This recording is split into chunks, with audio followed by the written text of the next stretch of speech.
नमस्कार news room को स्वागत जनाऊँ मु सीमा। एमिति क्षमा मागिले बाबा रामदेव।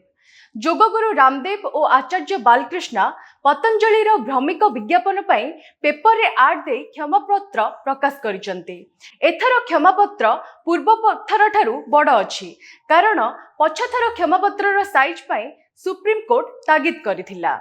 24 एप्रिल एही क्षमापत्र रे कुहा जायछि भारतर सुप्रीम कोर्ट निर्देश आदेश और पालन न करिबा पई आमे व्यक्तिगत एवं कंपनी तरफरु बिना शर्त रे क्षमा मागुचु। से एहा मध्य कहिसंती आम विज्ञापन रे होइथिबा भूल पई आमे क्षमा मागुचु ओ एभली त्रुटि आउ केबे हेबो नै। आपनको कहबाकू चाहे कि 23 एप्रिल रे पतंजलि भ्रमित विज्ञापन पई सुप्रीम कोर्ट बाबा रामदेव को तागिद करिथिला। कोर्ट रे पतंजलि तरफरु कुहा जायतिला जे सेमाने 67टी खबर कागज रे क्षमा पई विज्ञापन लगाइथिले ओ एथिरे 10 लाख टंका खर्च मध्य होइथिला। एथिरे सुप्रीम कोर्ट कहिथिले कि ए विज्ञापन भी आग विज्ञापन साइज रो थिला कि कोर्ट एहा मध्य पचारिछि कौन आपण सबु बेले एही साइज रो विज्ञापन जारी करंती।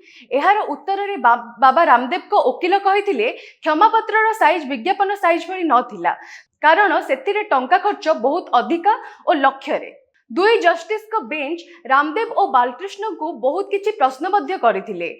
सुनानी बेले जस्टिस हिमा कोहली कहिले आमको एक आवेदन पत्र मिलिछि। एथिरे मांग करा जायछि कि पतंजलि विरुद्ध रे एमिति निवेदन दाखल पई आईएमए उपरे 1000 कोटी टंकार जोरिमाना लगा जिवो। एथिरु एमिति लागुछि आपणक पक्षरु एहा प्रॉक्सी आवेदन।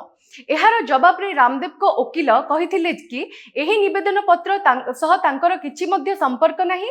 सेथिरे सुप्रीम कोर्ट कहिथिले एही निवेदन पत्र जे दाखल करिछि तार मतामत सुनिला परे एथिरे जोरिमाना लगा जिवो। जस्टिस कोहली कहिले क्षमापत्र वाला विज्ञापन गुड़िकर कटिंग तांको पठा जाओ एवं ताकू बड़ करिबा दरकार नाही। से कहिसंती आमको एहार असली साइज देखिबार अछि। आपण जदी किछि विज्ञापन करूछंती एहार माने नुहे कि ताकू आपण माइक्रोस्कोप रे देखिबे। विज्ञापन एमिति छपंतु जेमिति पढ़ा जाय पारिबो। तापरे सुप्रीम कोर्ट रामदेव और बालकृष्ण को निर्देश देथिले 2 दिन मध्य रे अन्य एक क्षमापत्र जारी करंतु जेउथिरे लेखा थिबो आपण भूल करिसंती। आपनको जणाई देबाकू चाहे पतंजलि विरुद्ध रे ए कार्रवाई इंडियन मेडिकल एसोसिएशन रा निवेदन तरफरु हेउछि। 17 अगस्त 2022 रे आईएमए दावा करिथिला पतंजलि भूल दावा सह विज्ञापन करिछि। आईएमए एहा मध्य कहिथिला पतंजलि कोविड वैक्सीन उपरे मध्य भूल दावा लगाइथिला। एलोपैथी विरुद्ध रे फेक प्रचार करुथिला एवं भ्रमिक विज्ञापन देई आयुर्वेदिक मेडिसिन रे किछि रोग भलो होइबा दावा मध्य करिथिला। 21 नवेम्बर 2023 रे सुप्रीम कोर्ट भ्रमिक विज्ञापन बंद पई निर्देश देथिले ओ कहिथिले आगो जदि एभली मिछ विज्ञापन प्रचार करा जाए तेबे प्रति विज्ञापन प्रति 1 कोटी टंका जोरिमाना लगा जिवो। बाबा रामदेव एलोपैथी अबा कहा विरुद्ध रे कहिबेनी बोली मध्य सेठारे कहिथिले किंतु 4 डिसेंबर 2023 रे से पुणी एक विवादीय विज्ञापन जारी कले जहाकु नै पुणी कोर्ट रो मामला रुजु हैला जेउथिरे कोर्ट बाबा रामदेव और बालकृष्ण को तागिद करथिले।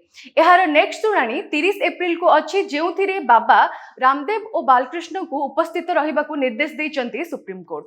हेलो +2 एग्जामिनीज आईएएस ऑफिसर हेबाकू चाहंती कि तेबे टीएससी गुरुकुल जोग दियंतु। +3 टीचिंग सह बाजीराव आईएएस एकेडमी द्वारा कोचिंग पांतु। कॉल 9438782020।